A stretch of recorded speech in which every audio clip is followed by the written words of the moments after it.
My Stroke of Insight， 作者吉爾泰勒。第二日，我嘅好朋友史提芬探訪我，到最後嘅時候，佢帶嚟一個消息：吉 Gigi 將會喺第二日朝頭早抵達波士頓。啱啱開始嘅時候，我冇辦法了解吉 Gigi 究竟係咩意思，因為我喪失咗母親呢個概念。嗰一日晚上，我將所有清醒嘅時間嚟拼砌母親、吉。我不斷咁重複呢兩個字，想揾出佢哋嘅檔案，好打開嚟，恢復自己嘅記憶。最後，我總算有一點了解啦。母親吉係邊個？佢聽日就要嚟啦，我覺得好興奮。我知道史提芬打電話俾我媽媽，一定令佢好難過。史提芬話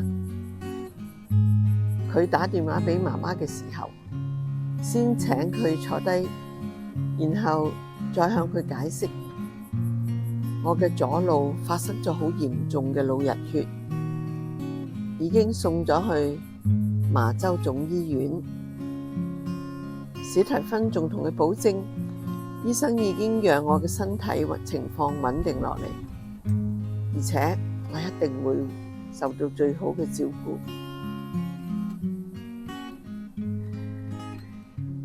我可能需要動手術，佢希望吉快啲過嚟波士頓長期咁照顧我。吉毫不猶豫就決定過嚟啦。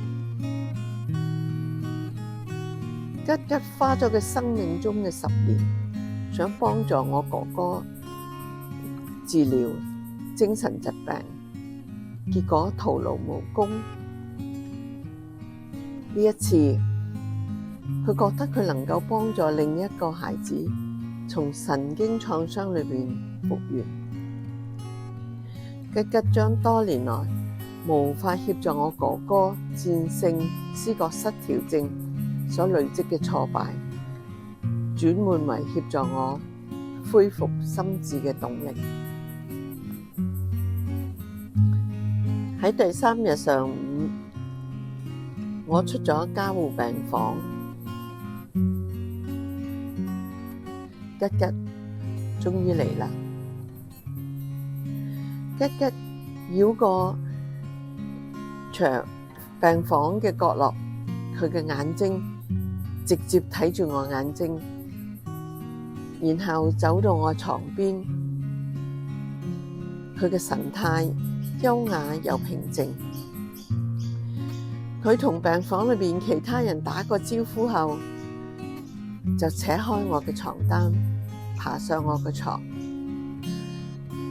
瞓咗喺我嘅身邊。接住佢伸開佢嘅雙臂，將我攬入懷中。我馬上就融化咗喺呢種熟悉嘅擁抱裏邊。呢個係我生命中非常美妙嘅時刻。唔知道點解，佢就係知道我已經唔係嗰個喺哈佛任職嘅博士女兒，而係變回咗佢嘅小寶貝女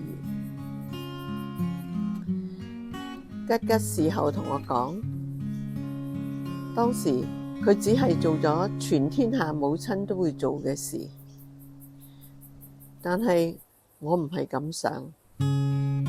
能夠身為佢嘅女兒，真係我呢一輩子最初亦都係最大嘅福氣。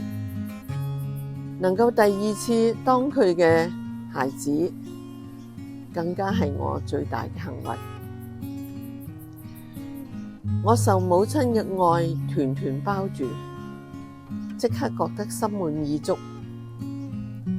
佢非常慈祥、溫柔，而且顯得有少少嘅驚慌。不過整體而言，我仲係覺得佢係好好嘅狀態，我好喜歡。對我嚟講，呢個真係一個完美嘅時刻。夫復何求？當時我身體裝咗導尿管，所以完全唔使落床。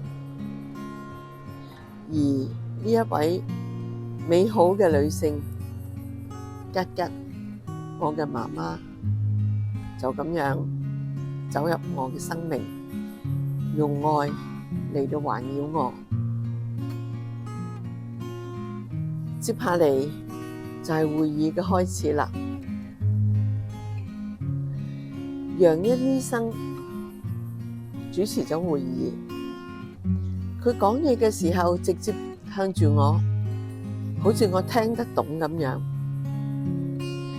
我好多謝佢，佢冇只係對其他人討論我，佢解釋咗我嘅病況，然後話俾我聽，話俾我哋聽，我係因為動植物畸形嘅神經喺腦裏邊出現咗出血而引成嘅。呢一個咁樣嘅天生嘅畸形，造成我今次嘅腦出血。其實我以前有偏頭痛，醫嚟醫去都醫唔好。醫生推測我根本就冇得過偏頭痛，可能係幾年嚟斷斷續續發生過一啲小型嘅腦溢血。當時我唔係好聽得懂床邊鬧哄哄嘅人群喺度講啲乜嘢，但係我好留意佢哋非語言嘅溝通，佢哋面上嘅表情、聲音嘅腔調同埋交談時嘅姿態，深深咁迷住我。醫生描述我腦裏邊嗰個動植物畸形嘅問題，佢建議我接受頭顱骨切開嘅手術，移除殘餘嘅動植物畸形，同埋有一個好似高爾夫球咁大嘅血塊。當時吉吉冇辦法再鎮定自持啦，佢顯得好緊張。醫生進一步解釋，如果唔動手術移除嗰個動植物畸形呢，我嘅腦溢血再發作嘅機會好大，而且下一次我可能唔會咁幸運獲救。坦白講，我當時唔了解佢哋所討論嘅細節，但係當我發現佢哋打算切開我嘅頭顱嘅時候，我簡直嚇壞啦！